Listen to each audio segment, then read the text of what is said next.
কৃষ্ণ আমাৰ অকণমান সংশয় দূৰ কৰিব লাগে কাৰণ ভগৱন্ত প্ৰভুৱে কোৱা হয় তেওঁ দয়ালু কৃপালু মৎস্যকুৰ্ম আদি মই নানা ৰূপ ধৰো ভকতৰ যিমতে ইচ্ছা সেই কৰ্ম কৰোঁ ভকতৰ ইচ্ছা পূৰণ কৰে আৰু তেনেস্থলত সুহৃদ বান্ধৱ পৰম ভকত উদ্ধৱ মহন্তই কাকুতি কাপুণ্য কৰি ইমান কান্দিছে মোৰ লগত নিয়া বুলি শেষ ইচ্ছাখন আমি দেখাত পূৰণ নকৰিলে লগত নিনিলে গতিকে ভগৱন্তৰ এই কথাটো বিষম যেন অকণমান লাগিছে কওকচোন কৃষ্ণ কৃষ্ণ বাপজনাৰ চৰণ কমলত পুনৰ সেৱা নিবেদন কৰা হৈছে ভগৱন্তক ইমান কাকুতি কাৰ্পুণ্য কৃতাঞ্জলি সেৱা নিবেদন কৰাৰ পাছতো ভকত উদ্ধৱক ভগৱন্তৰ লগত নিয়া নাই কিয় নিনিল তাৰ উত্তৰ বাপে সুধিছে জানিব বিচাৰিছে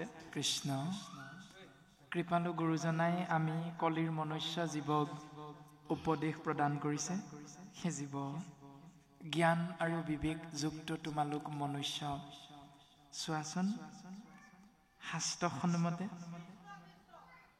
দেৱতাক সেৱা কৰি যি পৰম কৃপাৰ পাত্ৰ তোমালোক হ'ব নোৱাৰা তীৰ্থক্ষেত্ৰত ভ্ৰমণ কৰি স্নান কৰি যি কৃপাৰ পাত্ৰ তোমালোক হ'ব নোৱাৰা কিন্তু হৰি নামে পাইলে তেখনে উদ্ধাৰে দেখা ভকতিৰ বল যে ভকতিৰ বলত হৰি নাম আশ্ৰয় কৰি ভকতিৰ মূল মন্ত্ৰ ঈশ্বৰ কৃষ্ণদেৱৰ নাম আশ্ৰয় কৰি দুৰাচাৰু যেবে হৰি নাম লৱৈ সিও শুদ্ধ হৈ আতি কৃষ্ণক স্মৰণে হৈ তেখনে অন্তজীৱ উত্তম আতি সেই ভক্তিৰ কেন্দ্ৰবিন্দু কৃষ্ণ নাম যদি আশ্ৰয় কৰা সেই জীৱশ্ৰেষ্ঠ মনুষ্য তেতিয়াহ'লে তুমি দুৰাচাৰী নে আচাৰী তুমি অন্ত্যজনে উত্তম এইটো নামে কেতিয়াও বাছ বিচাৰ নকৰে তুমি নামত শৰণ লোৱা তুমি অন্ত্যজু হ'লেও পৰম গতিৰ গৰাকী হৈ যাব পাৰিবা তুমি ভক্তি কৰিবৰ বাবে শাস্ত্ৰত সিদ্ধান্ত দিছে নালাগে ভক্তিত দেৱ দ্বিজ ঋষি শুইব নেলাগে বিস্তৰ শাস্ত্ৰ সমৃত জানিব তেওঁ সমৃত শাস্ত্ৰবিলাক তুমি বিস্তৰভাৱে জানিব লাগিব বুলি কোনো কথা নাই তপ জপ তীৰ্থ ব্ৰত হবে বিৰম্বন কেৱল ভক্তিত তুষ্ট হন্ত নাৰায়ণ গতিকে সেই ভক্তি নাৰায়ণৰ নাম যদি তুমি আশ্ৰয় কৰা কায় বাক্য মন চিত্তেৰে খাওঁতে শুওঁতে উঠোতে বহুতে বাক্য বচনে খোজে কাটলে সমস্ততে যদি কৃষ্ণ নাম আশ্ৰয় কৰা তুমি তেতিয়াহ'লে তুমি ঈশ্বৰ পুৰুষৰ পৰম কৃপাৰ পাত্ৰ হ'ব পাৰিবা আচুক উত্তম ভকতৰ কথা সামান্য ভকত উত্তৰে বিষয়ৰ দুখ সেই বিষয়ৰ দুখবিলাকে জীৱক পাপৰ পৰ্বত আকাৰৰ মাজলে লৈ গ'লেও কিন্তু যি মুহূৰ্ততে ভকতিৰ আশ্ৰয় গ্ৰহণ কৰিব সেই ভকতিৰ দ্বাৰা জীৱই পাপৰ পৰা পৰিত্ৰাণ পাব পাৰে গতিকে ইয়াৰ উদাহৰণ হিচাপে উত্তম ভকতসকলৰ কথা আমি ক'ব বিচৰাই নাই সামান্য ভকতো কিন্তু এই মাধ্যমেৰে তৰি যাব পাৰিব উত্তম সকলটো এনেও তৰিব কিন্তু তোমাৰ মোৰ নিচিনা ঘটিয়াম বাটিয়াম সামান্য ভকতো ঈশ্বৰৰ নাম আশ্ৰয় কৰি তৰি যাব পাৰিব এৰাম দেৱৰ পৰম ঈশ্বৰ মাধৱ ধৰে মৰ ঈশ্বৰ নাম সুদৃঢ় বিশ্বাস কৰি নিৰন্তৰে ডাকি বোলা ৰাম ৰাম হৰি ৰাম ৰাম ৰাম ৩৩ কোটি দেৱ দেৱতাৰ ভিতৰত শাসনকৰ্তা পালনকৰ্তা হিচাপে দেৱতাসকলক নিয়ন্ত্ৰণ কৰা হিচাপে তেওঁলোকৰ ওপৰত এজন ঈশ্বৰ আছে সেই ঈশ্বৰজনৰ নাম হ'ল মাধৱ কৃষ্ণ মা মানে লক্ষ্মী ধৱ মানে স্বামী লক্ষ্মীপতি ঈশ্বৰ কৃষ্ণৰ অনন্ত কোটি নামৰ ভিতৰত এক নাম হ'ল মাধৱ। আৰু তুমি যিখিনি নীতি নিয়মৰ মাধ্যমেৰে জীৱশ্ৰেষ্ঠ মনুষ্য এই সংসাৰত বৰ্তি আছা, সেই কৰ্মই ধৰ্ম নীতি নিয়মখিনিৰ ভিতৰত ধৰ্মৰ শ্ৰেষ্ঠতম দৰ্শনটো হ'ল ৰজা ধৰ্ম হ'ল কেৱল এক ঈশ্বৰ কৃষ্ণদেৱৰ নাম আশ্ৰয় কৰাৰ মাধ্যমেৰে জীৱন অতিবাহিত কৰা। সেই ব্যৱস্থাটোৱে হ'ল উত্তম ধৰ্ম।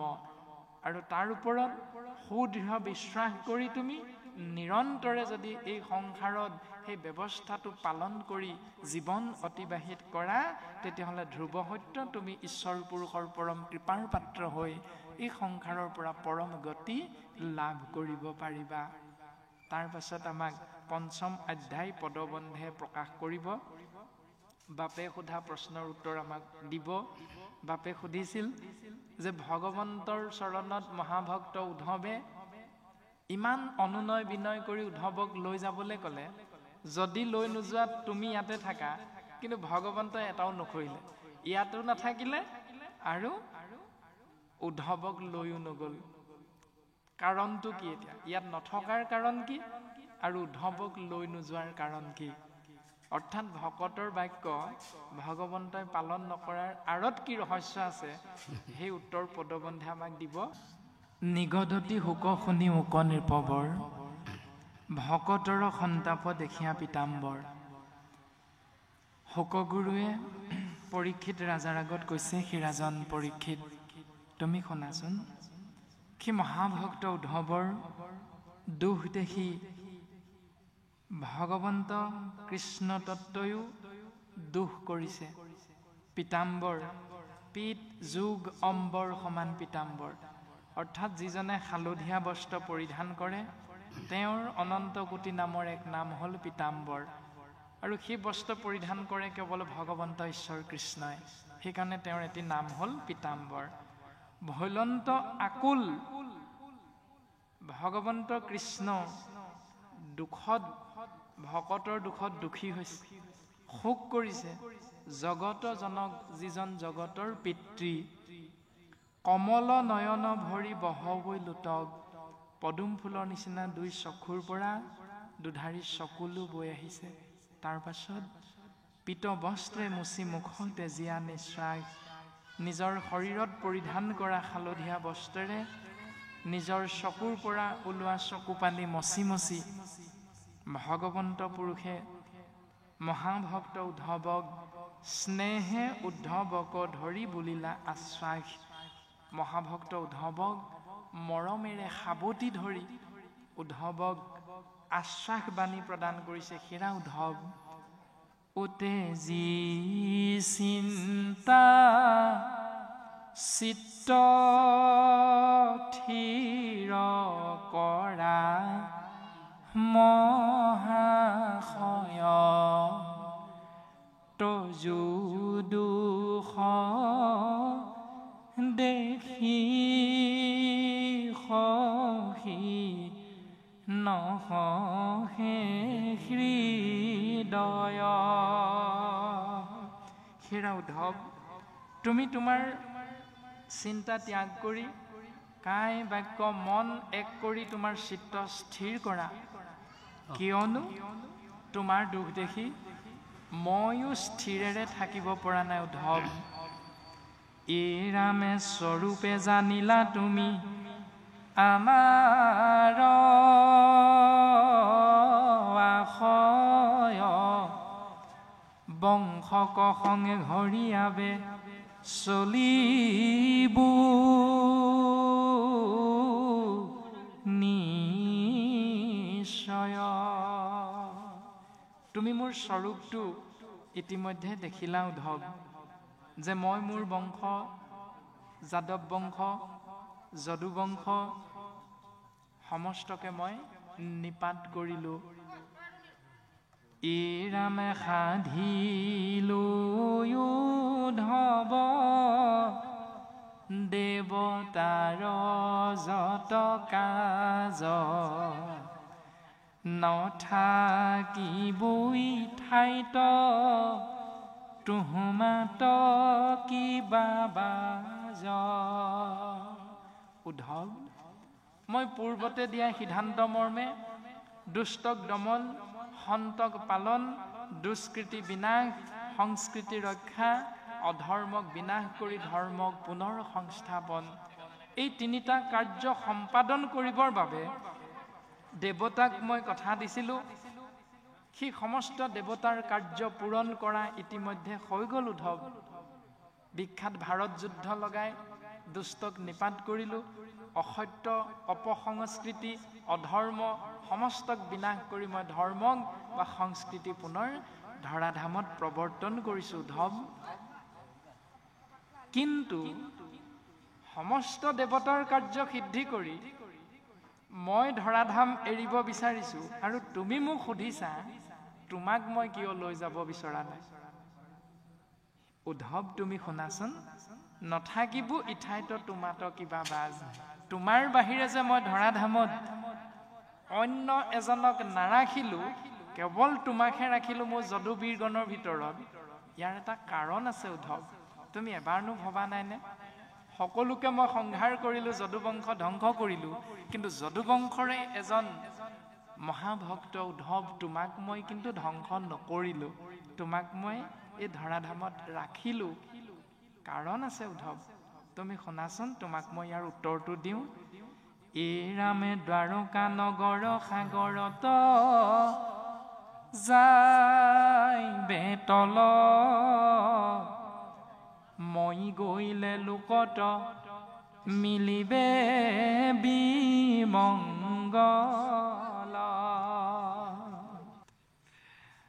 উদ্ধৱ,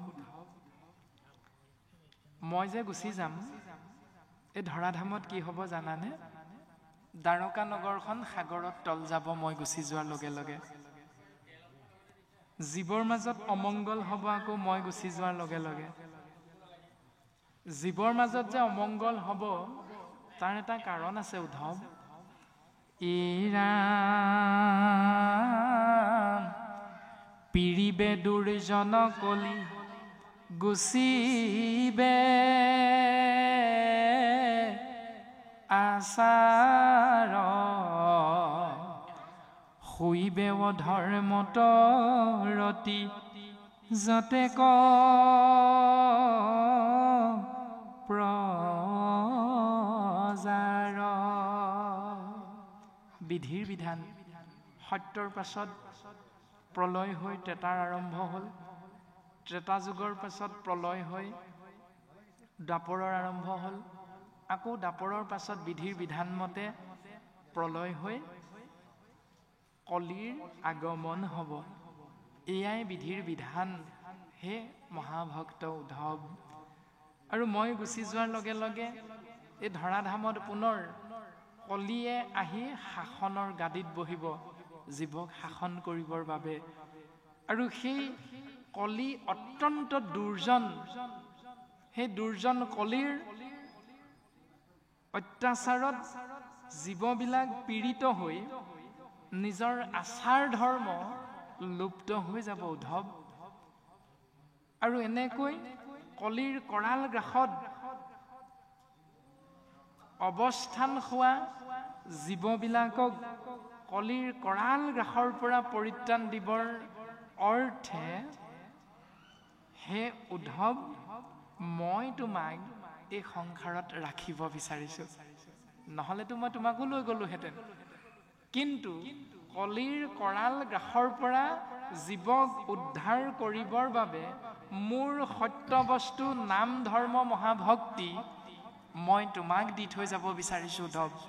সেইকাৰণে তুমিয়ে মোৰ একান্ত বান্ধৱ, তুমি মোৰ মহাভক্ত, এই কথাটো জানি মই তোমাক এই ধৰাধামত ৰাখিব বিচাৰিছোঁ উদ্ধৱ। তুমি শুনাচোন, এই ৰামে তুমি আমি দুয়ো গৈলে অমিলিবে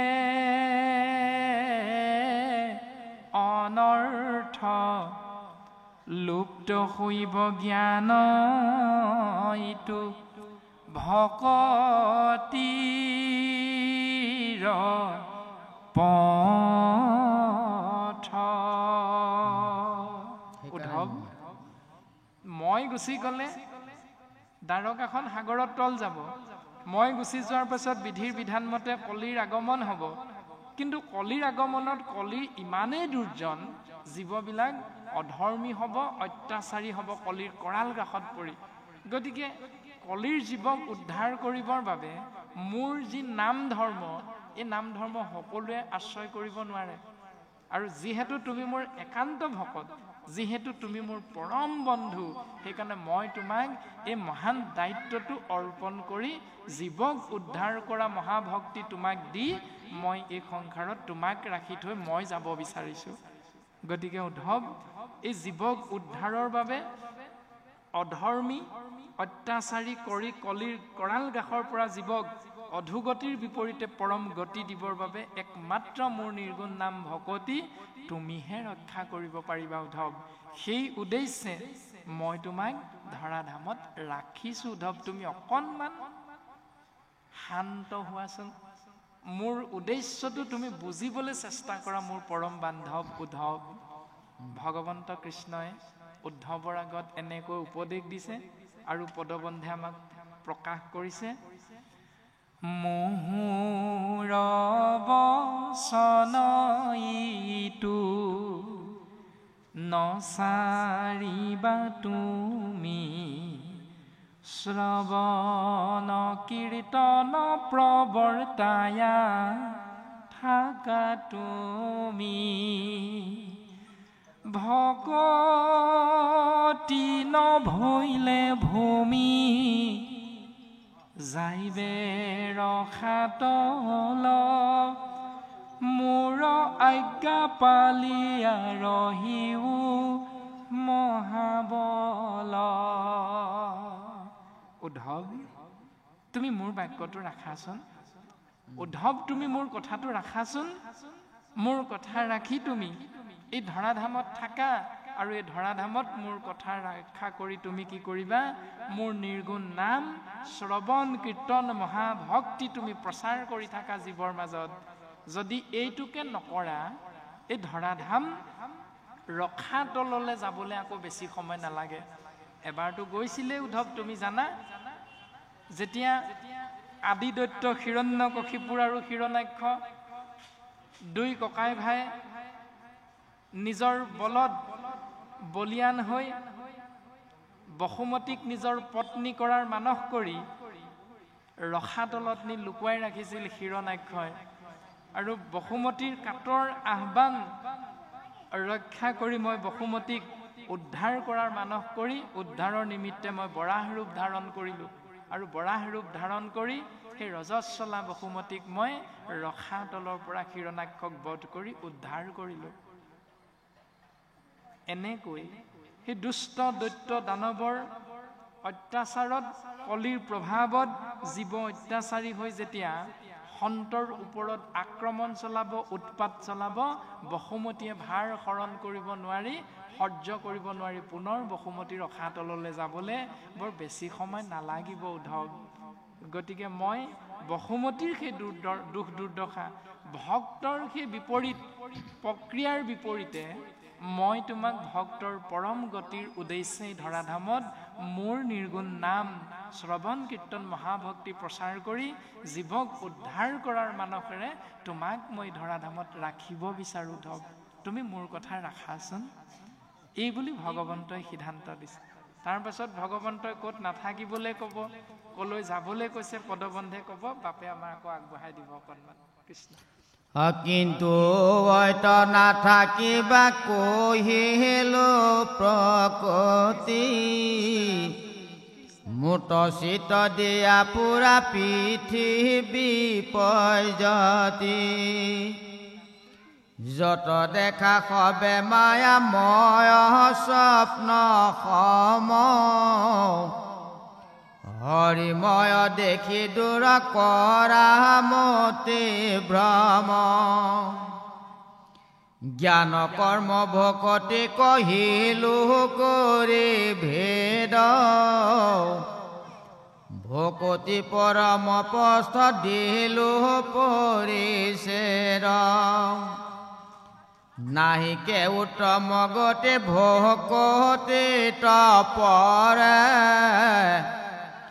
নিস্তে কহু ভকতিকে মোক বৈশ্য কৰে ভকতি তপৰে আন নজানিবা সুখী হেন শুনি উদবে মুচিলা দুয়ো আখি কৃষ্ণৰ চৰণ চাইতে জিলা নিশ্বাস গদ গদ বাকে বুলি লন্ত লাখ লাখ কৃষ্ণৰাম হে উদ্ধৱ তুমি মোৰ আজ্ঞা পালন কৰি এই ধৰাধামত থাকা কিন্তু এটা কথা মন কৰিবা উদ্ধৱ যিহেতু মই গুচি যাম দ্বাৰকা সাগৰত তল যাব গতিকে তুমি দ্বাৰকাত আৰু থাকিব নালাগে তুমি কি কৰিবা কিন্তু ঐত নাথাকিবা কহিলো প্ৰকটি মুত চিত্ত দিয়া ফুৰা পৃথিৱী পৰ্যতি তুমি দ্বাৰকাৰ বিপৰীতে তুমি গোটেই পৃথিৱী বিশ্ব ব্ৰহ্মাণ্ড পৰিভ্ৰমণ কৰি ঘূৰিবা ঘূৰি ফুৰা আৰু সেই সময়খিনিত তুমি মোৰ নিৰ্দেশ পালন কৰিবা জীৱক কৃষ্ণ নাম মোৰ নাম শ্ৰৱণ কীৰ্তন মহাভক্তি মাধ্যমেৰে জীৱৰ কল্যাণ এই পৰম সত্যটো জীৱৰ মাজত তুমি দৰ্শন কৰাবা কিন্তু সাৱধান উদ্ধৱ এই ৰামে যত দেখা হবে মায়াময় স্বপ্ন সম হৰিময় দেখি দূৰ কৰামতি ভ্ৰম তুমি বিশ্ব ব্ৰহ্মাণ্ড পৰিভ্ৰমণ কৰোঁতে তুমি শত সহস্ৰজনক দৰ্শন পাবা লগ পাবা কিন্তু সেই শত সহস্ৰজন তুমি লগ পাওঁতে চকুৰে যি দেখিবা কাণেৰে যি শুনিবা তেওঁলোকৰ পৰা সেই সকলোখিনি কিন্তু একোটা মায়াময় সপোনৰ নিচিনা আকৌ উদ্ধৱ এইটো তুমি মনত ৰাখিবা গতিকে মায়াময় সপোনৰ পৰা তুমি পৰিত্ৰাণ পাবৰ বাবে এটাই উত্তৰ সেইটো হ'ল হৰিময় দেখি দূৰ কৰা মতিভ্ৰম অৰ্থাৎ মই সমস্ততে ব্যাপ্তমান হৈ আছো এই জ্ঞানটো তুমি হৃদয়ত অনুধাৱন কৰিবলৈ চেষ্টা কৰিবা তেতিয়াই তুমি সেই সন্মুখত লগ পোৱা তোমাৰ সুহিত বুলি ভবাজন তোমাৰ পুত্ৰ বুলি ভবাজন তোমাৰ পত্নী বুলি ভবা গৰাকী তেতিয়াই তুমি সেই মায়াময় সপোনটোৰ পৰা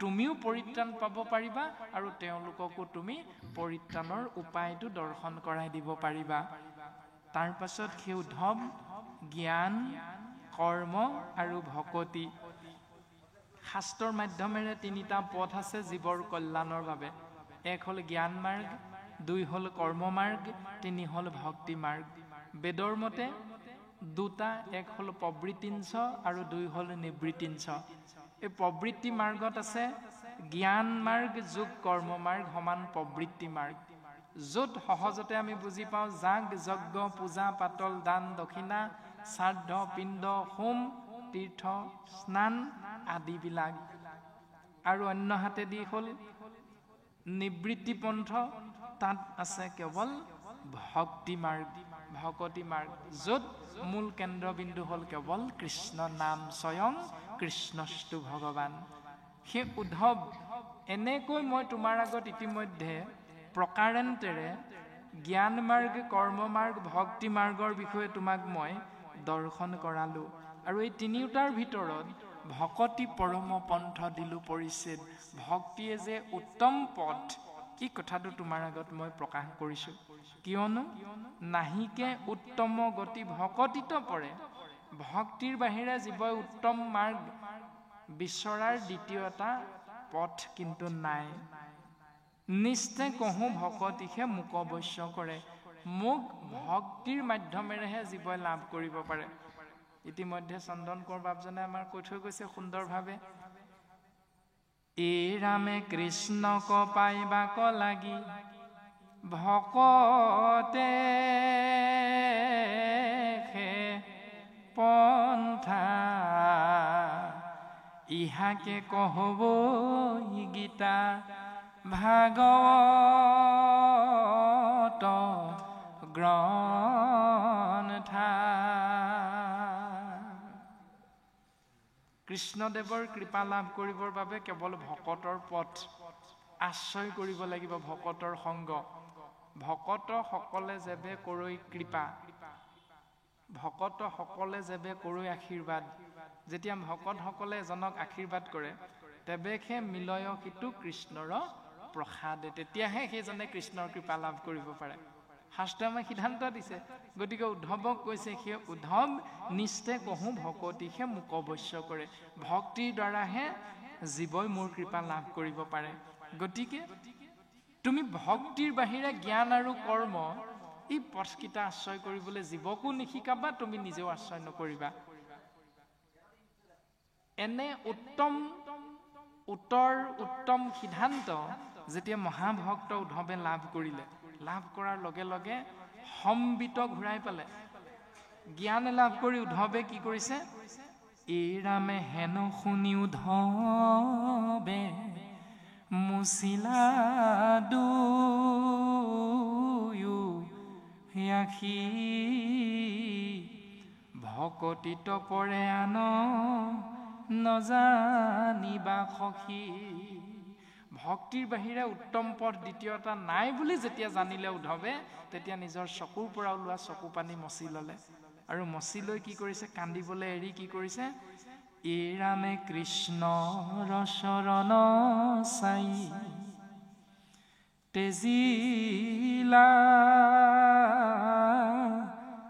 নিশ্বাস,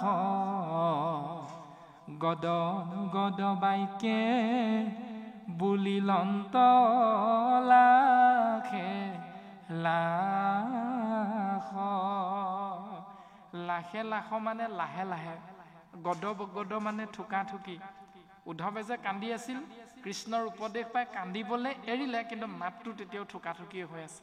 সেই থুকা থুকি মাতেৰে উদ্ধৱে কৃষ্ণক কৈছে, অ হে প্ৰাণ বন্ধু মোক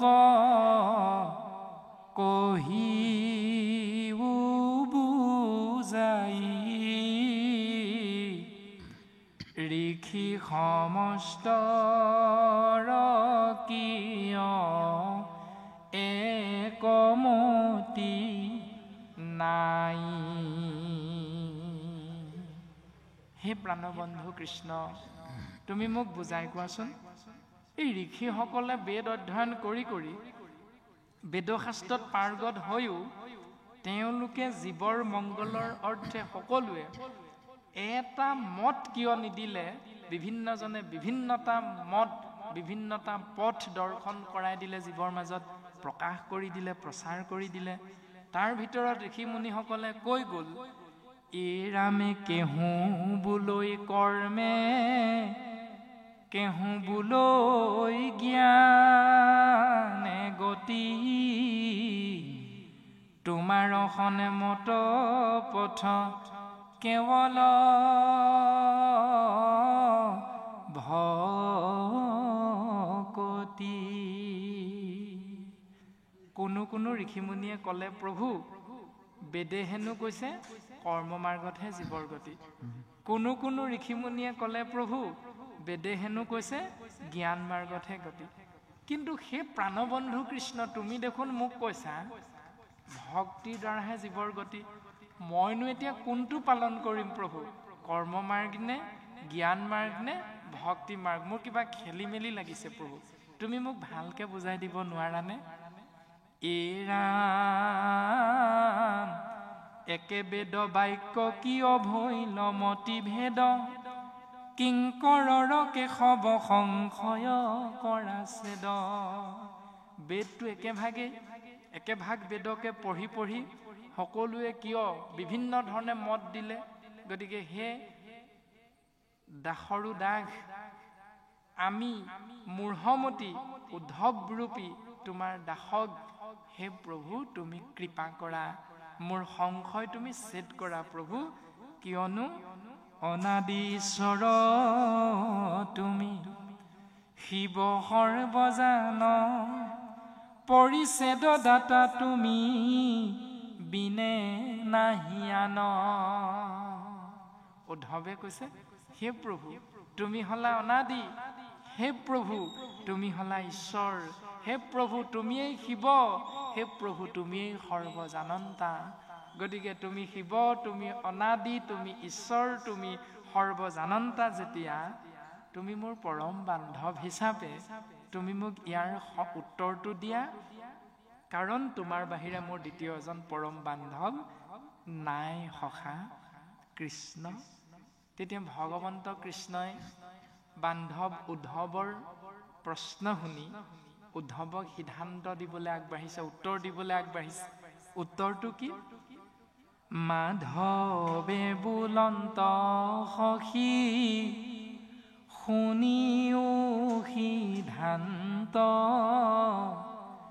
তুমি মোৰ মহামিত্ৰ ভকত একান্ত।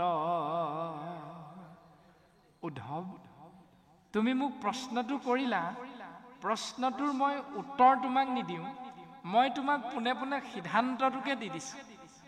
কেলে সিদ্ধান্তটো দিছো? তোমাৰ লগত দুটা তত্ত্ব যোগ হৈ আছে।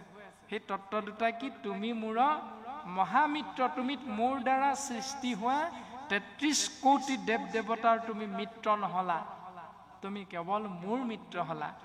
সেইকাৰণে মই তোমাক সিদ্ধান্তটো দিম। দ্বিতীয়তে, তুমি ৩৩ কোটি দেৱ দেৱতাৰ ভকত নহলা, তুমি কেৱল মোৰ ভকত হলা। সেইকাৰণে তুমি মোৰ মহামিত্ৰ ভকত একান্ত।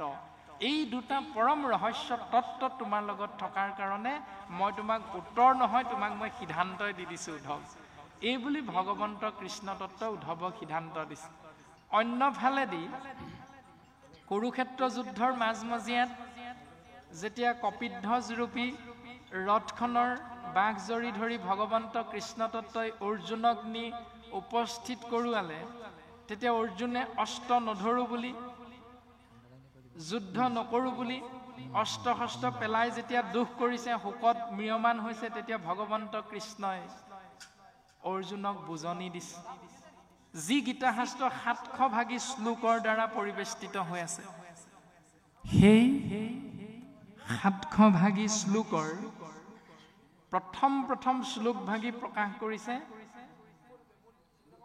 অন্ধ ৰজা ধৃতৰাষ্ট্ৰই,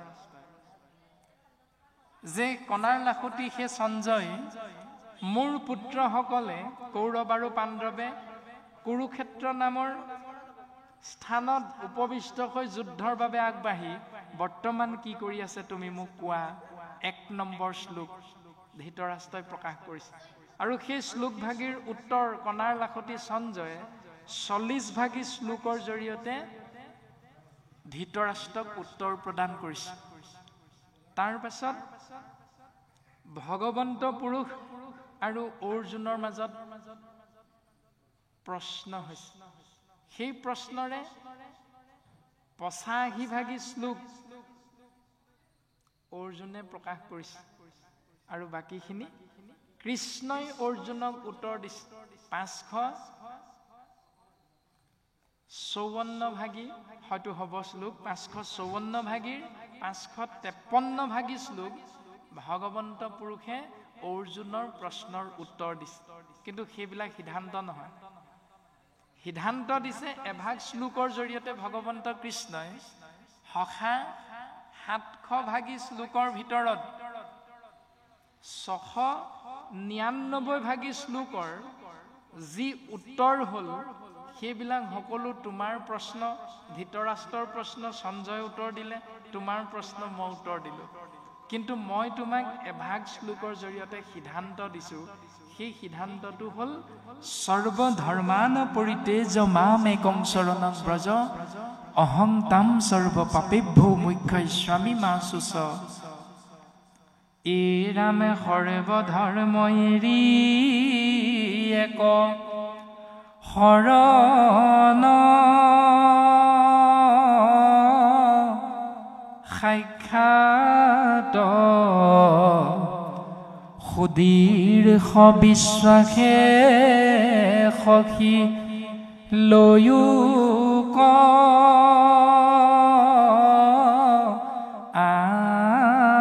আহমাত। এ ৰাম ঊৰ্ধ্ববাহু কৰি হেৰা কৰো অংগীকাৰ সমস্ত পাপতে মই কৰিব উদ্ধাৰ। সখা পাৰ্থ, সৰ্বধৰ্ম ত্যাগ কৰি যি মোৰ চৰণ চিন্তা কৰিব, তেওঁৰ প্ৰতি মই সদায় কৃপা দৃষ্টি দৰ্শন কৰিম। তেওঁৰ প্ৰতি মই সদায় কৃপা কৰি এই সংসাৰৰ পৰা তেওঁক পৰম গতি প্ৰদান কৰিম সখা। এই বুলি ভগৱন্ত কৃষ্ণই ৭০০ ভাগী শ্লোকৰ ভিতৰত এভাগ শ্লোকেৰে আমাক সিদ্ধান্ত দিলে অৰ্জুনক দিয়াৰ চলে। বাকীখিনি কিন্তু উত্তৰহে।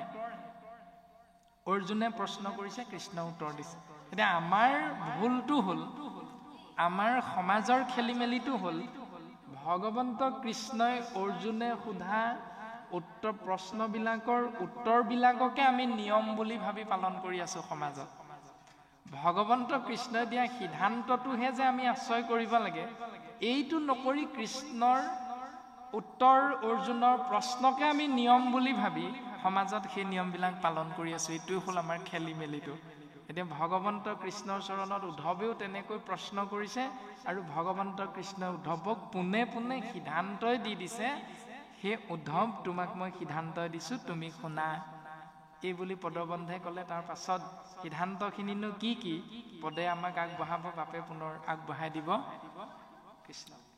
পূৰ্বে প্ৰলয়ত নষ্ট ভৈলা বেদ বাণী, কহিলো ব্ৰহ্মাত মই উদ্ধাৰি আয়ানি। বেদে হেন কয় তাক শুনা প্ৰাণ সখী, মায়াময় দেৱ ধৰ্ম সবা কুৱে পেখী। কেৱলে মাত্ৰ লৈ বেক শৰণ, হৈবে কৰ্ম ফল তেজি বেশে প্ৰসন্ন।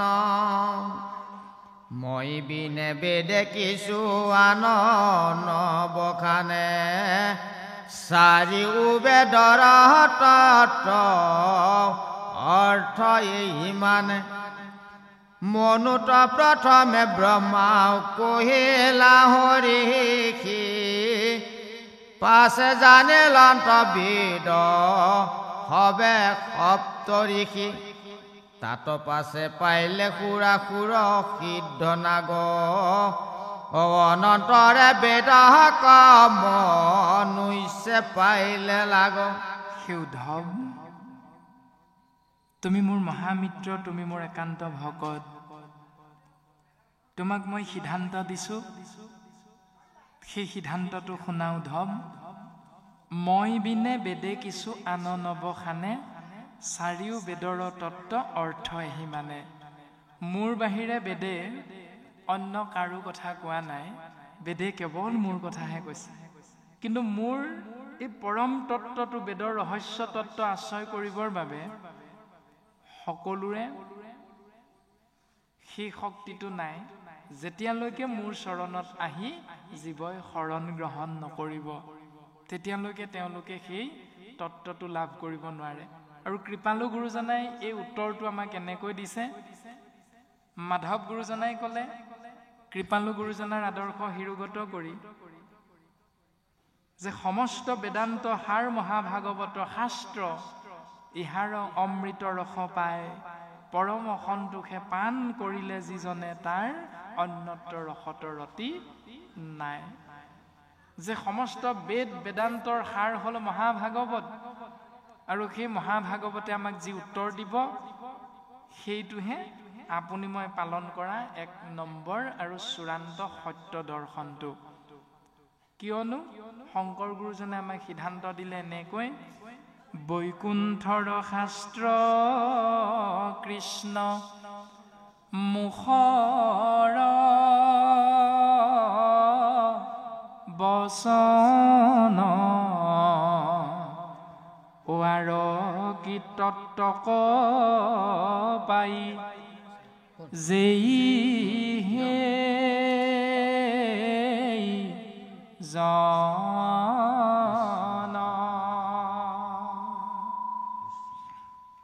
বৈকুণ্ঠৰ শাস্ত্ৰ কল্পতৰু পুৰাণৰ সূৰ্য মহাভাগৱত যিকোনো এজন মানুহে কৈ দিয়া কথা নহয়। এই কথাখিনি হ'ল ভগৱন্ত কৃষ্ণদেৱৰ শ্ৰীমুখৰ দ্বাৰা নিগৰিত বাণী। ভগৱন্তৰ শ্ৰীমুখেৰে নিগৰিত বাণী তত্ত্বসমূহ কোনে কোনে বুজিব পাৰিব? ভাগৱতে আমাক সিদ্ধান্ত দিছে, বৈকুণ্ঠৰ শাস্ত্ৰ কৃষ্ণ মুখৰ বচন আৰু কি তত্ত্বক জানে যেই সেইজন। সকলোৱে ইয়াৰ তত্ত্ব লাভ কৰিব নোৱাৰে, কিন্তু সেইজনে ভাগৱতৰ তত্ত্ব কৃষ্ণৰ মুখৰ অমৃত বাণী বুজি পাব পাৰিব। কোনজনে? ও শুদ্ধ ভাৱে লৈলে যিটো কৃষ্ণ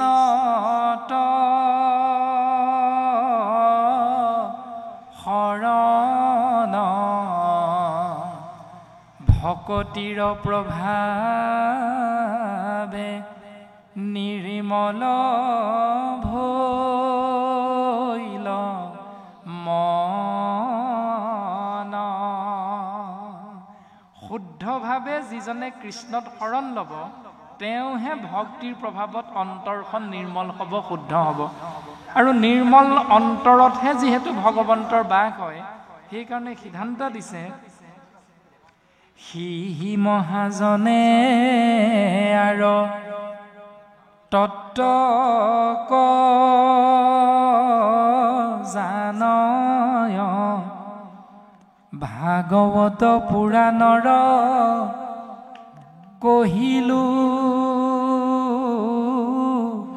নিৰ্ণয়। সেইজনে হ'ল মহাজন, যিজন কৃষ্ণত শৰণ ল'লে, যিজন শৰণীয়া হ'ল, তেওঁ মহাজন বুলি কৈছে। আৰু সেই মহাজনেহে ভাগৱতৰ অমৃত বাণী ৰহস্য তত্ত্বখিনি বুজিব পাৰে। আৰু সেই ৰহস্য তত্ত্ব সেই মহাজনে বুজিব পাৰিব। কিন্তু বিপৰীতে মই কোৱা সেই বেদৰ তত্ত্ব যেতিয়া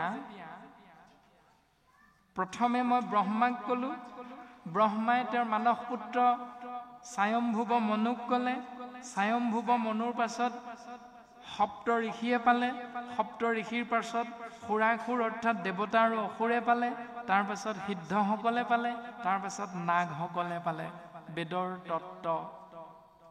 তাৰ পাছত অনন্তৰে বেদক মনুষ্যে পাইলে লাগ।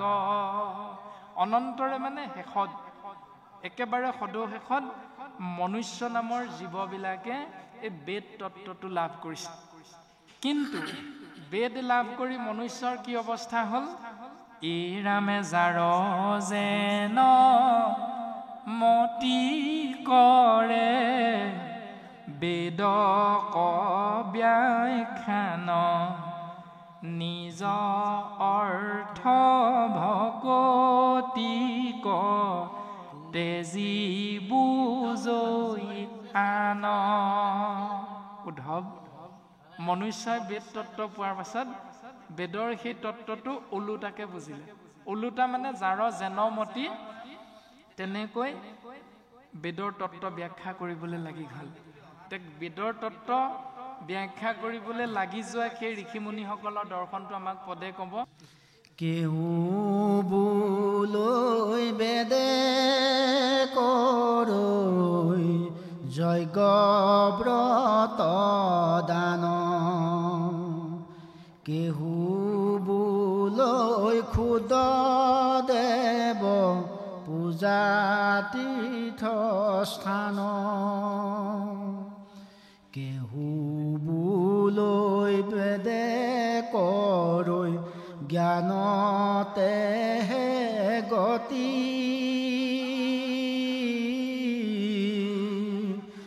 গুণৰ ইচ্ছায়ে বুজে যাৰ যেন মতি, কতু মন্দ মতি শাস্ত্ৰ নকৰে বিচাৰ কৰৈ ধৰ্ম কৰ্ম পূৰ্ব পুৰুষয় আচাৰ তাকো এৰি লৈ কতো পাখণ্ডৰ মতি যাই মোক নপাৱে ধম ধুগতি কৃষ্ণ ৰাম উদ্ধৱ তুমি শুনাচোন যাৰ যেনেকুৱা মতি অনুসাৰে বেদ ব্যাখ্যা কৰিলে জীৱৰ প্ৰকৃত অৰ্থ আছিল ভক্তি কৰা মোক চিন্তা কৰা মোৰ চৰণ চিন্তা কৰা কিয়নো জীৱাত্মাবিলাক মই পৰমাত্মাৰ অংশ বিশেষ সন্তান স্বৰূপ মইহে জীৱাত্মাবিলাকক সংসাৰলৈ পঠিয়াইছো চাৰিটা ভাগত চেদজ অন্দজ উদ্ভিদজ জৰায়ুজ উৰণ বুৰণ গজন ভ্ৰমণ আকৌ ভ্ৰমণৰ ভিতৰত যি শ্ৰেষ্ঠ জীৱ মনুষ্য আমি সমস্ত জনা কিয়নো আমাৰ লগত দুটা বস্তু বেছিকৈ আছে সেই দুটা হ'ল জ্ঞান আৰু বিবেক এই জ্ঞান আৰু বিবেকযুক্ত মনুষ্য নামৰ শ্ৰেষ্ঠতম জীৱই আমি কি কৰিছো এই সংসাৰত গুণ অনুসাৰে মতি অনুসাৰে আমি নিজৰ ভাগেৰে চিন্তা কৰিছো শাস্ত্ৰই কৈছে এই মনুষ্যৰ আকৌ ভাগ চাৰিটা এক হ'ল ব্ৰাহ্মণ দুই হ'ল ক্ষত্ৰিয় তিনি হ'ল বৈশ্য চাৰি হ'ল শূদ্ৰ এই মনুষ্যৰ ভিতৰতে আকৌ চাৰিটা ভাগ ব্ৰাহ্মণ ক্ষত্ৰিয় বৈশ্য শূদ্ৰ চতুবৰ্ণ কিন্তু এই চতুবৰ্ণৰ শ্ৰেষ্ঠ কোনজন বুলি আমাৰ নিজৰ মাজতে ভাগ হৈছে বোলে আমি ব্ৰাহ্মণ আমি বেদ জানো গতিকে আমি তোমালোকতকৈ শ্ৰেষ্ঠ ক্ষত্ৰিয়ই কয় আমি যুদ্ধ বিগ্ৰহ কৰি যদি বাহিৰা শত্ৰুৰ পৰা তোমালোকক ৰক্ষা নকৰো তেতিয়াহ'লে তোমালোক কেনেকৈ বৰ্তি থাকিবা গতিকে আমি শ্ৰেষ্ঠ এনেকৈ এই চতুবৰ্ণৰ ইজনক সিজনৰ মাজতে কাজিয়া পেচাল খামখিয়ালি আৰম্ভ হৈ যায় এইটো হ'ল নিজৰ চিন্তা এতিয়া সেই ঋষিমুনিসকলে বেদ অধ্যয়ন কৰি কি কৰিলে কেহু বুলৈ বেদে কবৈ যজ্ঞ ব্ৰত দান কেহু বুলৈ ক্ষুদ্ৰ দেৱ পূজা তীৰ্থ স্নান কোনো ঋষিমুনিয়ে ক'লে হেৰা মই বেদ অধ্যয়ন কৰি এইটোহে পালো বোলে কি বেদে হেনো কৈছে যজ্ঞ কৰা ব্ৰত কৰা দান কৰা জীৱৰ মংগল হ'ব আকৌ কোনো ঋষিমুনিয়ে ক'লে হেৰা আমি হলে বেদ অধ্যয়ন কৰি এইটোহে পালো কি ক্ষুদ্ৰ দেৱতাক পূজা কৰা তীৰ্থ স্নান কৰা তাৰ পাছত কোনো ঋষিমুনিয়ে ক'লে আমি হলে বেদ অধ্যয়ন কৰি বুজি পালো জ্ঞান মাৰ্গতহে জীৱৰ গতি হে মোৰ পৰম বান্ধৱ উদ্ধৱ এই ওপৰত কোৱা এটাও বিশ্বাস নকৰিবা এইকেইটা বিভিন্ন ধৰণে মত দিয়াৰ মূল কাৰণটো হ'ল গুণৰ ইচ্ছাই বুজে যাৰ যেন মতি এইটো হ'ল গুণৰ ইচ্ছা ভগৱন্ত পুৰুষে এই ধৰাধামত জীৱ সৃষ্টি কৰোঁতে প্ৰথম পাঁচটা তত্ত্ব সৃষ্টি কৰিলে সেই পাঁচটা তত্ত্ব হ'ল ক্ষিতি অপ মৰুদ ব্যোম তেজ নিৰ্গুণ নিৰাকাৰ কৃষ্ণ তত্ত্বই সগুণ সাকাৰ ৰূপ ধাৰণ কৰিলে নাৰায়ণ তত্ত্ব সেই নাৰায়ণ তত্ত্ব সগুণ সাকাৰ ৰূপ ধাৰণ কৰি পাঁচটা ভূত তত্ত্ব সৃষ্টি কৰিলে ক্ষিতি অপ মৰুদ ব্যোম তেজ একেবাৰে সহজতে মাটি পানী বায়ু অগ্নি আকাশ তাৰ পাছত তিনিটা গুণ সৃষ্টি কৰিলে সত ৰজ তম এই আঠটা তত্ত্বৰ জৰিয়তে ভগৱন্তই আপোনৰ শৰীৰ দেহৰ সন্তে মহামায়া কৰিলন্ত বাজ তাৰ পাছত মহামায়া প্ৰকৃতিক সৃষ্টি কৰিলে সৃজন কৰিলে প্ৰকৃতিক সেই আঠটা তত্ত্ব দি দিলে তোমাক এই আঠটা তত্ত্ব দিছো এই আঠটা তত্ত্ব লৈ তুমি এতিয়া সৃষ্টি কাৰ্যত ব্ৰতী হোৱা তেতিয়া প্ৰকৃতিয়ে আঠটা তত্ত্ব পায় সেই আঠটা তত্ত্বৰ তিনিটা গুণত তিনিজন হৰিধাৰী জীৱাত্মাৰ সৃষ্টি কৰিলে ৰজগুণ তমগুণ আৰু সতগুণ সতগুণত বিষ্ণু ৰজগুণ আৰু তমগুণত ক্ৰমে ব্ৰহ্মা আৰু শিৱ তাৰ পাছত সেই মহামায়াক ব্ৰহ্মা বিষ্ণু শিৱই সেৱা কৰিলে আমাৰ নাম কি, আমাৰ ধাম কি, আমাৰ কাম কি। তেতিয়া মহামায়াই তিনিওকে স্বজন কৰি ক'লে যে মোক নিৰ্দেশ কৰিছে পৰমাত্মা পৰম পুৰুষ ভগৱন্তই, তোমালোকৰ নাম ভাগে ভাগে দিছে, তোমালোকৰ কাৰ্য ভাগে ভাগে বতাই দিছে। তুমি ব্ৰহ্মা, তুমি সৃষ্টি কাৰ্য কৰিবা, ইয়াৰ পাছত আৰু মই সৃষ্টি নকৰোঁ, তুমি কৰিবা। তাৰ পাছত বিষ্ণুক ক'লে তুমি পালন কৰিবা ব্ৰহ্মাৰ দ্বাৰা সৃষ্টি প্ৰজাবিলাকৰ, জীৱবিলাকৰ।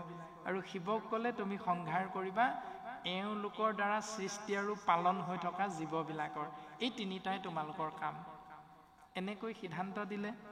তাৰ পাছত সেই তিনিওজনৰ যি তিনিটা গুণ, আমিও শৰীৰত প্ৰৱেশ কৰা ব্ৰহ্ম, শৰীৰটোত প্ৰৱেশ কৰা মাত্ৰকেই তিনিটা গুণ প্ৰধান আমিও হৈ যাওঁ।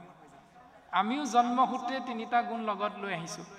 এই তিনিওটা গুণ আমাৰ লগত কম বেছি পৰিমাণে থকাৰ পাছত আমি কি কৰোঁ, কোনোবা এজনে খং কৰিলে, কোনোবা এজনে গালি পাৰিলে আমিও খং কৰি দিওঁ, তম গুণ প্ৰধান হৈ যাওঁ। কোনোবা এজনে আমাক যদি কয় বোলে মই যোৱা মাহত গাড়ী এখন ল'লোঁ, মই আমুক টকা খৰচ কৰিলোঁ এনেকৈ তেনেকৈ, তেতিয়া সেইটো চৌখিন যিটো ৰজগুণ প্ৰধান, তেতিয়া আমিও তইহে খৰচ কৰিব পৰা নি, ময়ো খৰচ কৰি দেখুৱাম, আমিও ৰজগুণীয়া হৈ যাওঁ। আকৌ আজিৰ দিনটোত আমি যে ভকতৰ সংগলৈ আহিলোঁ, আমাৰ লগত তিনিটা গুণ আজিও আছে, কিন্তু আজি সতগুণ, ৰজগুণ, তমগুণ, তিনিটা গুণৰ ভিতৰত তম গুণ আৰু ৰজগুণ তললৈ মূৰ কৰি দিলে যেতিয়াই উদ্যোক্তা মণ্ডলী আমাক কৃষ্ণ বাপ আহক বুলি আগবঢ়াই আনিছিল, তেতিয়াই আমাৰ লগত থকা সেই ৰজগুণ আৰু তম গুণ দুটা তললৈ মূৰ কৰি দিলে আৰু সত্ত্বগুণে মূৰ দাঙি থিয় হৈ আহিছে। আজি তহঁতৰ কাম নাই, আজি মোৰ কাম, এই বুলি সত্ত্বগুণ প্ৰধান হৈ আমি সমস্ত জনা ইয়াত আসনাধীষ্ঠ হৈ আছে। এতিয়া ইয়াত থাকোঁতে আমি কৃষ্ণ কৃষ্ণ কৈ আছোঁ, ইয়াত থাকোঁতে আমি চাহকাপ উদ্যোক্তা মণ্ডলীয়ে মাতি নিলেহে আমি খাবলৈ গৈছোঁ, নিজে উঠি যোৱা নাই। আৰু বাটত ঘূৰি যাওঁতে আমি এইটোও কোৱা নাই ইমান দেৰি বহিলোঁ চাহ একাপ নোখোৱালে। কিন্তু বিপৰীতে বিয়া এখন খাবলৈ যাওঁচোন বাৰু কি হয় চাব। বিয়া এখন খাবলৈ গ'লে মাছ মাংস নাই, কি বিয়া পাতিছে, সেই ভাৱনাটো আহি যায়। মানুহ কিন্তু একেজনে, অনুষ্ঠানো কিন্তু একেটাই, তাত মাত্ৰ ঢাক ঢোল বজাইছে, বিয়া উৎসৱ হিচাপে পালন কৰিছে, ইয়াত কৃষ্ণ নাম আশ্ৰয় হৈছে। অনুষ্ঠান একেটাই, পইচা সকলোতে খৰচ হৈছে, কিন্তু এই অনুষ্ঠানটো কৃষ্ণ নাম কেন্দ্ৰিক হোৱাৰ বাবে আমি মাছ মাংসৰ কথা মনলৈ নাই অহা। কিন্তু ঘৰ গৈ পোৱাৰ লগে লগে আজি 3 দিন ভাগৱত পাতিম বুলি বইল সিদ্ধ খালোঁ, ভাওনা ভাগ হ'ব বুলি বইল খাই নিৰামিষকৈ খাই থাকিলোঁ, আজি নহ'লে ব্ৰতটো ভাঙো আৰু এই বুলি হয়তো আমি আমিষ আহাৰৰ মাজলৈ কোনো যাবও পাৰোঁ। সেইটোৰ কথা কৈছে যে গুণৰ ইচ্ছায়ে বুজে যাৰ যেন মতি। যিটো আহাৰ গ্ৰহণ কৰিব সেই আহাৰটোত যিটো গুণ প্ৰধান হৈ যাব, সেই গুণটো অনুসাৰেহে শাস্ত্ৰৰ কথাখিনি বুজি পাব। ধৰি লওক আমাৰ শব্দযন্ত্ৰৰ বাপ কেইজনা, ধৰি লওক শব্দযন্ত্ৰৰ বাপ কেইজনাই গাড়ীখনত বক্স কেইটা তুলি আনিছে। তুলি অনাৰ লগে লগে তেওঁলোকে জানে যে বক্স কেইটা, বাকচ কেইটা গাড়ীখনৰ পৰা নমাবলৈ, গাড়ীখনত উঠাবলৈ ধুতিখন পিন্ধাতকৈ লং পেণ্টটো পিন্ধিলে এইটো সহজ হয়, এইটো তেওঁলোকে বুজি পাইছে। কিন্তু ভকতৰ সমাজত যে বহিবলৈ গুৰুজনাই এভাগী ধৌত বস্ত্ৰ দিছে, এইটো আমি আকৌ লগে লগে চিন্তা কৰিব লাগিব। সেইটো যদি চিন্তাৰ আওতালে আমাৰ অহা নাই, তেতিয়াহ'লে আমি সেইটো ৰজগুণতে আছোঁ। মানে চাউণ্ডটো লগাই দিম, আমাক পইচা দিব, পইচা লৈ চাউণ্ডটো তুলি গাড়ীত আমি গুচি আহিম, সেইটো হ'ল ৰজগুণৰ প্ৰধান। আমাৰ চাউণ্ডটো আছে কাৰণেহে মাতিছে। এই ব্যৱস্থা যিটো আমাৰ বাপসকলে আকৌ বেয়া ভাব নালাগে, আমি কথাটো উপমা এটা দিবলৈ গৈহে টানি অনা হৈছে। বিদ্যালয়ত যেতিয়া আমাৰ সন্তানবিলাকক আমি পিতৃ মাতৃয়ে নামটো লগাই দিম, তেতিয়া বিদ্যালয়ৰ শিক্ষকে আমাক এখন তালিকা দিয়ে, বোলে আপুনি এই তালিকাখন নিয়মটো পালন কৰিব লাগিব আপুনি সন্তানৰ ক্ষেত্ৰত। সেই নিয়মকেইটা লিখা থাকে, 2 মাহৰ মূৰত এটা পৰীক্ষা হ'ব, আৰু সেই পৰীক্ষাটোৰ কাৰণে এডমিশ্যনৰ ফিজটো কিমান, এডমিশ্যনৰ ফিজটো দি ছাত্ৰ হিচাপে অন্তৰ্ভুক্তি হোৱাৰ পাছত বিদ্যালয়খনত এটা ইউনিফৰ্ম থাকে। ইউনিফৰ্মটো যদি কোনোবা এদিনা পিন্ধি নাযায় স্কুললৈ, বিদ্যালয়লৈ, তেতিয়াহ'লে তোমাৰ ল'ৰাটোক কিন্তু আমি উলিয়াই দিম, সেইদিনা কিন্তু আমাক বেয়া নাপাবা। এই বুলি এখন বিদ্যালয়ৰ ৰুটিন থাকে। সেই ৰুটিনখনৰ নিয়মটো যদি আমি পালন নকৰোঁ, তেতিয়াহ'লে আমি ওলাই আহিব লাগিব। ঠিক তেনেকৈ কৃপালু গুৰুজনাইও আমাক ভকত হবৰ বাবে ধৌত বস্ত্ৰৰ কথা আমাক এটা ইউনিফৰ্ম হিচাপে দৰ্শন কৰাইছে। কিন্তু এইটোকে আকৌ গুণৰ ইচ্ছাই বুজে যাৰ জনমতি। বোলে তোমালোক নাম প্ৰসংগ কৰিবা, সেইকাৰণে তোমালোক আগত বহিবা, 3 বস্ত্ৰ ল'বা, চেলেংখন ল'বা, ধুতিখন ল'বা, গামোচাখন ল'বা। আমি চকীতহে বহিম, লং পেণ্টটোকে পিন্ধি থাকিম। এইবিলাক গুণৰ ইচ্ছামতে আমি বুজি পাওঁ প্ৰত্যেকে নিয়মটো। কিন্তু ভকতৰ সংগলৈ কৃষ্ণ নাম শুনিবলৈ যাম, আমি ভকতীয়া সাজ এটা পৰিধান কৰি যাওঁ। এইটো আমাৰ সকলোৰে মনলৈ নাহে। এইখিনি কথা কৈছে যে কতো মন্দমতি শাস্ত্ৰ নকৰে বিচাৰ। এই সংসাৰত কিছুমান এনে মহামূৰ্খ লোক আছে, শাস্ত্ৰ কোনোদিন বিচাৰ নকৰে। মন্দমতি মানে মহামূৰ্খ। কৰৈ ধৰ্ম কৰ্ম পূৰ্ব পুৰুষ আচাৰ। পূৰ্ব পুৰুষৰ পৰা চলি অহা নীতি নিয়মটোকে ধৰ্ম বুলি কৰ্ম বুলি একেবাৰে দৃঢ়ভাৱে ধৰি ল'লে আৰু এইটোৱে আমাৰ মানে কৰ্ম, এইটোৱে আমাৰ ধৰ্ম, এইটোৰ বাহিৰে বেলেগ এটা মই কেতিয়াও পালন নকৰোঁ, মানি নচলো। তেওঁলোকৰ প্ৰতি শাস্ত্ৰই সিদ্ধান্ত দিলে যে কৰৈ ধৰ্ম কৰ্ম পূৰ্ব পুৰুষ আচাৰ। এনেকৈ ধৰ্ম কৰ্ম পূৰ্বপুৰুষৰ পৰা চলি অহা পৰম্পৰা ৰীতি নীতিটোক মানি ভুল নে শুদ্ধ কোনোদিন বিচাৰ নকৰাকৈ থকা ব্যক্তিসকলক জীৱৰ প্ৰতি শাস্ত্ৰই কৈছে কতো মন্দমতি, অৰ্থাৎ সেইসকল মহামূৰ্খ। প্ৰমাণ এটা আমি চাব পাৰোঁ। বিদ্যালয়ত নাম লগাওঁতে আমি প্ৰথম নে দ্বিতীয় শ্ৰেণী নে তৃতীয় শ্ৰেণীত আমি পাইছিলোঁ এটা কবিতা, অ ফুল নুফুল কিয়, গৰুৱে যে আগ খাই মই নুফুলিম কিয়। পাইছিলে নে দ্বিতীয় নে তৃতীয় শ্ৰেণীত? একেবাৰে সেই কবিতাটো বা সেই পদ্যটো ইমান সুন্দৰকে কবিজনে আগবঢ়াই নি আছে। অ ফুল নুফুল কিয়, বোলে অ ফুল তই নুফুল কিয়? ফুলজোপাই কৈছে গৰুৱে যে আগ খাই মই নুফুলিম কিয়। ফুলিবলৈ লওঁহে গৰুটোৱে আহি আগটো খাই দিয়ে, মই কেনেকে ফুলিম? তাৰমানে উত্তৰটো হ'ল মই ভকতীয়া সাজযোৰ পৰিধান কৰি যাম বুলি ভাবিছিলোঁ। মায়ে ক'লে এনেকে গ'লেও হ'ব যা। তাৰমানে দুখটো আনলে আমি ঠেলি দিয়াটো হ'ল সেইটো নিয়ম। দুখটো নিজৰ গাত জানিও ভালকেৰে আমি বিবেকেৰে চিন্তা নকৰি দুখটো আনৰ গাত ঠেলি দিওঁ। সেইটো স্বভাৱ আমাৰ থাকে। এনেকৈ কবিতাটো আগবঢ়াই নি শেষত কি ক'লে, বোলে অ মেঘ বৰষুণ দিয় কিয়। তেতিয়া মেঘে ক'লে ভেকুলীয়ে যে তোৰ তোৰাই মইনো নিদিম কিয়। তেতিয়া ভেকুলী সোধা হ'ল, অ ভেকুলী তোৰ তোৰাই থাক কিয়। ভেকুলীয়ে ক'লে বোপা ককাৰ হস্তু মইনো এৰিম কিয়।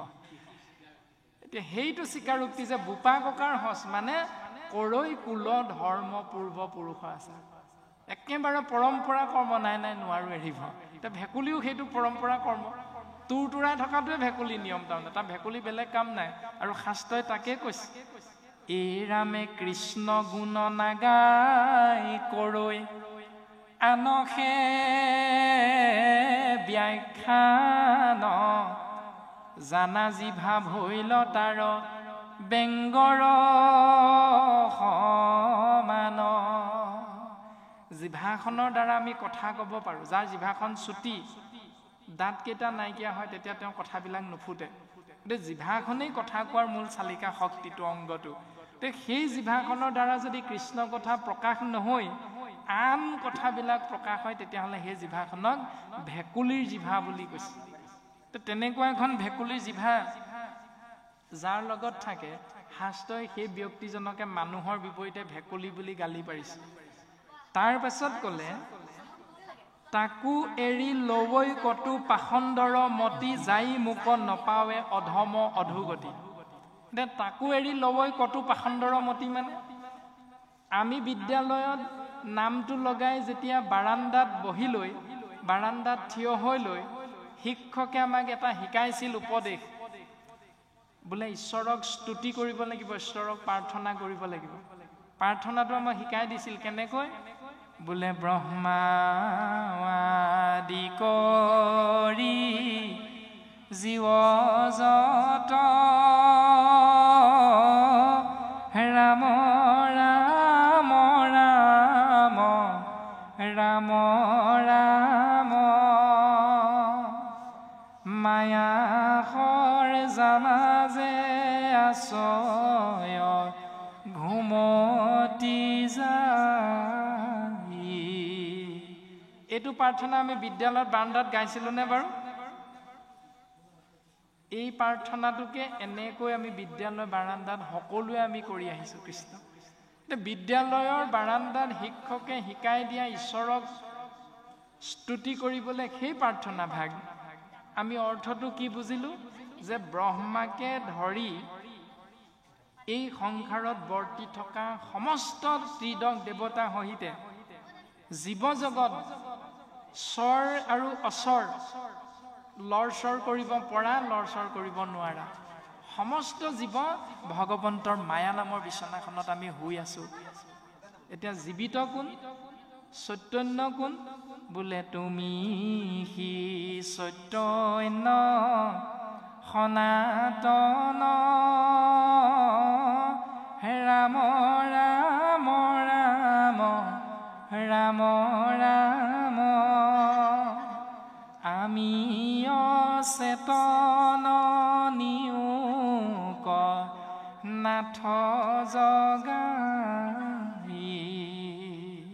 তাৰমানে আমি সকলো অনাথ, কৃষ্ণ তুমি হলা নাথ।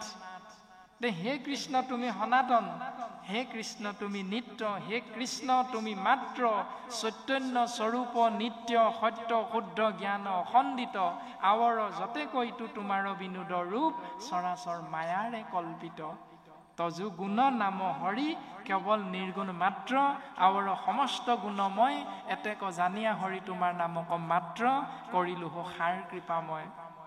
কৃষ্ণ হল নিত্য, বাকী সমস্ত অনিত্য। কৃষ্ণ হল শুদ্ধ, বাকী সকলো অশুদ্ধ। কৃষ্ণ হল চৈতন্য, বাকী সকলো অচেতন। এই সত্যটো তৃতীয় চতুৰ্থ শ্ৰেণীৰ পৰা আমি নাম লগাওঁতে প্ৰাৰ্থনাটো কৰিলোঁ। এতিয়া কৰাৰ পাছত বিদ্যালয়ৰ শ্ৰেণীকোঠাত কি বুলি প্ৰাৰ্থনা কৰিলোঁ? শুনিছিনো তোমাক ক'ত আছা প্ৰভু আমি অতি সৰু ল'ৰা, চিঞৰি চিঞৰি মাতিলে তোমাক নামাতা দূৰৈৰ পৰা।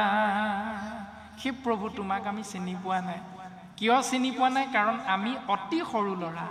তোমাক চিনি পোৱা নাই কাৰণে কেনেকৈ তোমাক মাতিলে তুমি সন্তুষ্ট হবা এইটো উত্তৰ আমি বুজি পোৱা নাই কাৰণে প্ৰভু তোমাক আমি মাতিছোঁ, তুমি আমাক দেখা দিয়া নাই। সেই খেদটো আমি তেতিয়াই শ্ৰেণীকোঠাত শিক্ষকে শিকাই দিওঁতে কৰিলোঁ। এতিয়া সেইটোকে গুৰুজনাই পদবন্ধে ক'লে যে তাকো এৰি লৱৈ কটু পাখণ্ডৰ মতি যাই মোক নপাৱে অধম অধোগতি।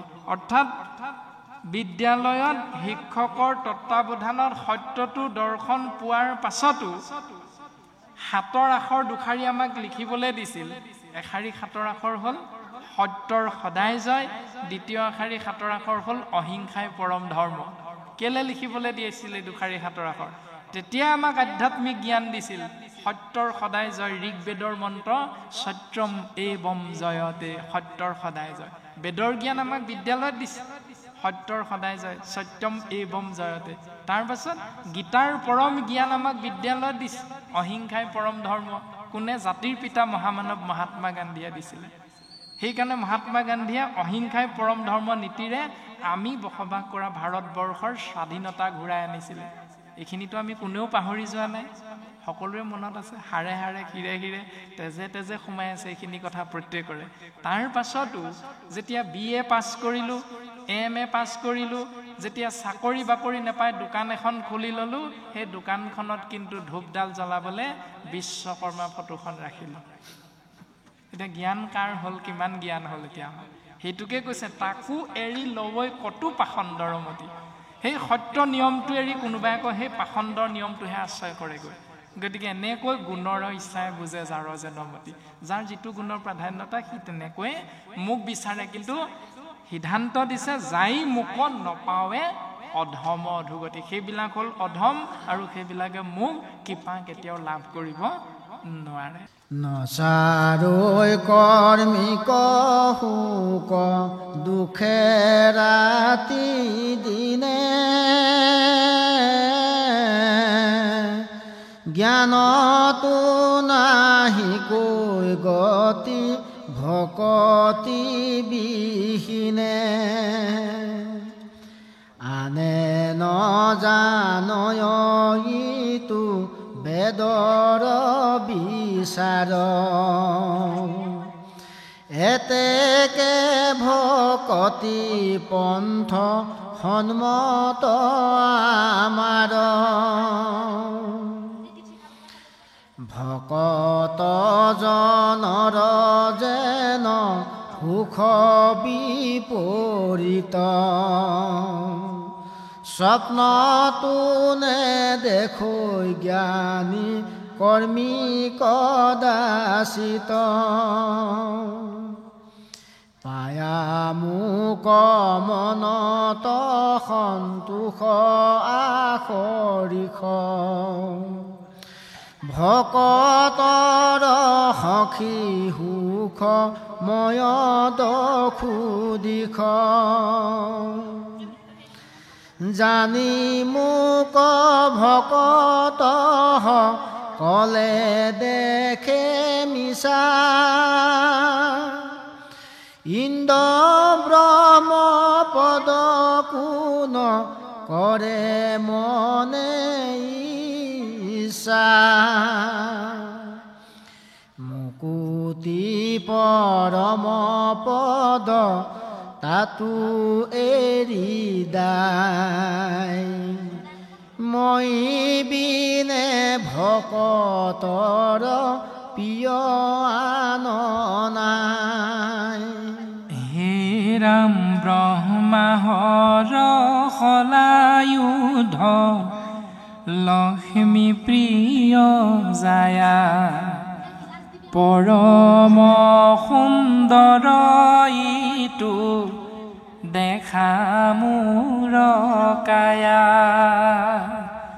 সবাতে অধিক তুমি প্ৰাণ প্ৰিয়তম নাহি আন বান্ধৱ উদ্ধৱ তুমি সম ভকতেহে জানা মোৰ পৰম বান্ধৱ ভকত জনৰ মই সুহৃদ উদ্ধৱ মই বিনে ভকতে চিন্তে কিছু জ্ঞান ময়ো ভকত পৰে নাজানো আন ৰাম ভকত সমান সখী মোৰ কোন আছে ময়ো মহাভকতৰ ফুৰু পাছে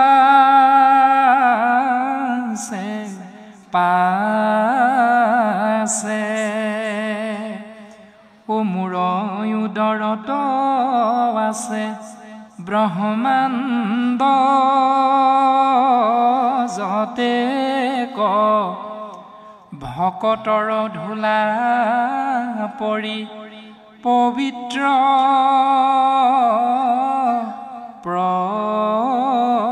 প্ৰত্যেক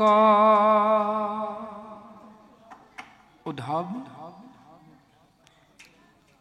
এই বেদৰ পৰম ৰহস্য তত্ত্বটো আনে কিন্তু নাজানে মই কিন্তু জানো কাৰণ মোৰ বাহিৰে বেদে বেলেগৰ কথা নাই কোৱা আৰু মই সৃষ্টি স্থিতি প্ৰলয়ৰ গৰাকী সেইকাৰণে কৰ্মমাৰ্গ আশ্ৰয় কৰা জীৱই দিনে ৰাতিয়ে কেৱল দুখ দুৰ্দশাৰ মাজত জীৱন অতিবাহিত কৰিব লগা হয় বিপৰীতে জ্ঞান মাৰ্গটো জীৱৰ গতি নহয় যেতিয়ালৈকে ভক্তিৰ মাধ্যমেৰে জীৱন যাপন কৰিবলৈ চেষ্টা নকৰে সেইকাৰণে উদ্ধৱ আনে নজনা বেদৰ এই ৰহস্য তত্ত্বটো মোৰ ভক্তি পন্থটো মই তোমাৰ আগত প্ৰকাশ কৰিছোঁ তাৰ পাছত সেই উদ্ধৱ তুমি শুনাচোন এজন ভকত মোৰ পৰম প্ৰিয় ভকতৰ বাহিৰে মোৰ দ্বিতীয় এজন প্ৰিয় পাত্ৰ নাই আৰু সেই প্ৰিয়সকলৰ ভিতৰত প্ৰথম প্ৰিয়জন হ'ল ব্ৰহ্মা দ্বিতীয়জন মোৰ অতিব আপোন হ'ল শিৱ তৃতীয়জন মোৰ আপোন হ'ল বলৰাম মোৰ ককাইদেউ 4 নম্বৰজন মোৰ অতিব আপোন হ'ল মোৰ পত্নী লক্ষ্মী। 5 নম্বৰতে মোৰ অতিব প্ৰিয় মৰমৰ হ'ল মোৰ এই সুন্দৰ শৰীৰটো উদ্ধৱ। কিন্তু তাতোতকৈও কি জানানে? সবাতে অধিক তুমি প্ৰাণ প্ৰিয়তম নাহি আন বান্ধৱ উদ্ধৱ তুমি সম। উদ্ধৱ, এই সকলোতকৈ কিন্তু তুমি মোৰ পৰম বান্ধৱ, অতিব আপোন। কিয়নো তুমি মোৰ একান্ত ভকত। কাৰণ ভকতৰ সমান পৰম প্ৰিয় মোৰ দ্বিতীয়জন নাই উদ্ধৱ। ভকত সমান সখী মোৰ কোন আছে, ময়ো মহাভকতৰ ফুৰো পাছে পাছে। মই মহাভকতৰ পাছে পাছে ফুৰো। সেইকাৰণে আমাক শাস্ত্ৰই উপদেশ দিছে, দেৱতো তীৰ্থটো কৰি ভকতেহে বৰ, ভকতক ভজিলে গুচয় কৰ্মজৰ। যদি তুমি কৃপাৰ অৰ্থে ভকতৰ ওচৰত দৰখাস্তখন অৰ্পণ কৰা, তেতিয়া ভকতৰ আশীৰ্বাদৰ জৰিয়তে জীৱৰ কল্যাণ হ'ব, ঈশ্বৰৰ কৃপা লাভ হ'ব। এনেকৈ ভগৱন্ত উদ্ধৱৰ আগত পদবন্ধে উপদেশ পৰম তত্ত্ব দৰ্শন কৰাই আছে।